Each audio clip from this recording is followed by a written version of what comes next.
ঘরোয়া মশলা দিয়ে খুব সহজেই বানিয়ে নাও দোকান স্টাইলের ডিম আলুর কষা। রইলো আজকের রেসিপি। নমস্কার বন্ধুরা, আমি গোপা, তোমরা দেখছো happy with Gopa kitchen cooking. আজকে আমি তোমাদের সাথে শেয়ার করব শীতের নতুন ছোট আলু দিয়ে ডিমের একটা রেসিপি। ডিম তো বাড়িতে সকলেই বানিয়ে খাও, আমি কিভাবে ডিমের কষা বানাই রেসিপিটি প্রথম থেকে শেষ পর্যন্ত দেখার অনুরোধ রইল। চলো রেসিপিটি শুরু করা যাক। আজকে বানাবো ডিম আলুর কষা। তার জন্য এখানে 6টা ডিম সেদ্ধ করে নিয়েছি, আর ছোট ছোট নতুন আলু খোসা ছাড়িয়ে সামান্য সেদ্ধ করে নিয়েছি। এখন সমস্ত ডিমের খোসাগুলো ছাড়িয়ে নেব। সমস্ত ডিমগুলো খোসা ছাড়ানো হয়ে গেছে। এবারে একটা একটা করে ডিম নেব, আর একটা চাকুর সাহায্যে গাগুলো একটু সামান্য কেটে কেটে দেব, যাতে মশলাটা ভালো করে ডিমে ঢোকে। সমস্ত ডিমগুলো কেটে নেওয়ার পরে এবারে ডিমের মধ্যে দিয়ে দিচ্ছি লবণ, আর দিয়ে দিচ্ছি হলুদ। হলুদ গুঁড়ো আর লবণ দিয়ে ডিমটা ভালো করে মেখে নেব। গরম কড়াইয়ের মধ্যে দিয়ে দিচ্ছি কিছুটা সর্ষের তেল। গরম তেলের মধ্যে দিয়ে দেব আলু, সেদ্ধ করে নেওয়া আলুগুলো দিয়ে দিচ্ছি। দিয়ে দেব লবণ, আর দিয়ে দিচ্ছি সামান্য হলুদ গুঁড়ো। আলুটা ভেজে নেব। এবারে মিক্সার জারের মধ্যে মশলা বানিয়ে নেব। নিয়েছি 1/2 ইঞ্চি আদা, 6-7টা রসুন, 6টা কাঁচা লঙ্কা। ঝালটা নিজেদের পরিমাণ বুঝে দেবে। আর এখানে নিয়েছি একটা পেঁয়াজ কুচি। সমস্ত কিছু দিয়ে পেস্ট করে নেব। আদা পেঁয়াজ রসুনের পেস্ট নামিয়ে নিয়েছি। এবারে মিক্সার জারের মধ্যে দিয়ে দিচ্ছি একটা টমেটোটা পেস্ট করে নেব। আলুগুলো ভেজে তুলে নিয়েছি। এবারে ওই তেলের মধ্যে ডিমগুলো দিয়ে ডিমগুলো ভেজে নেব। ডিমগুলো লাল লাল করে ভাজা হয়ে গেছে, এবারে তুলে নিচ্ছি। ডিমগুলো তুলে নেওয়ার পরে ওই তেলেই ফোড়ন দিয়ে দিচ্ছি গোটা জিরে, একটা শুকনো লঙ্কা, তেজপাতা, আর কিছুটা গোটা গরম মশলা। ফোড়নটা ভালো করে নেড়ে চেড়ে নেব। ফোড়নটা নেড়ে চেড়ে নেওয়ার পরে ফোড়নের থেকে সুন্দর গন্ধ বেরোলে এর মধ্যে দিয়ে দেবো 2টো বড় সাইজের পেঁয়াজ কুচি। পেঁয়াজ কুচিটা লাল করে ভেজে নেব।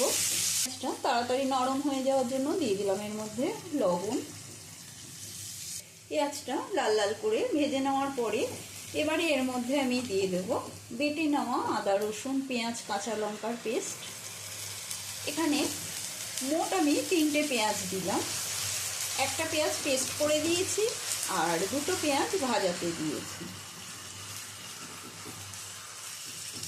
এই পেস্টটা একটু নেড়ে চেড়ে নেব জলটা শুকনো পর্যন্ত। এবারে দিয়ে দিচ্ছি টমেটোর পেস্ট। টমেটো পেস্টটা দিয়েও নেড়ে চেড়ে নেব।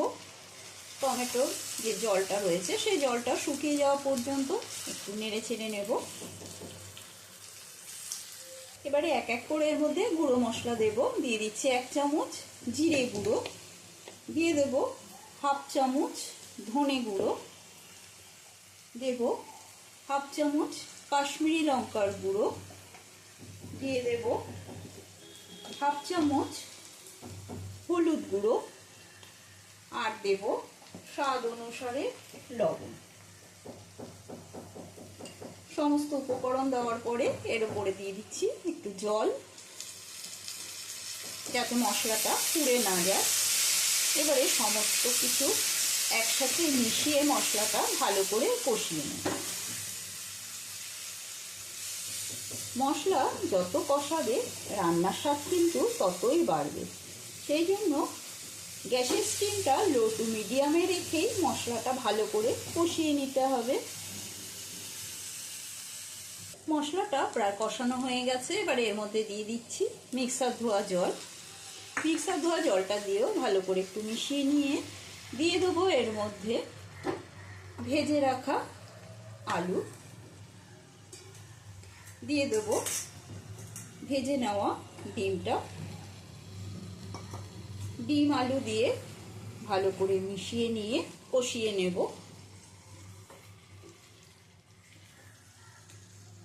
ডিমের সাথে আলুটা ভালো করে কষিয়ে নেওয়ার পরে দিয়ে দিচ্ছি এর মধ্যে সামান্য জল। সামান্য জল দিয়ে ভালো করে একটু নেড়ে চেড়ে নেব। 3-4 মিনিটের জন্য ঢাকা বন্ধ করে দিলাম। 3-4 মিনিট বাদে ঢাকাটা তুলে নিচ্ছি। কি সুন্দর গন্ধ বেরিয়েছে।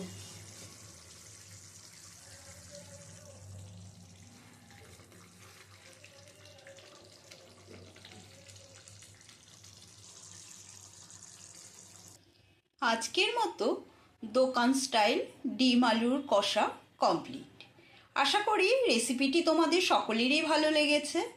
নতুন বন্ধু হয়ে থাকলে চ্যানেলটি সাবস্ক্রাইব করে নেওয়ার অনুরোধ রইল। পাশে থাকা বেল আইকনটা প্রেস করে দেবে।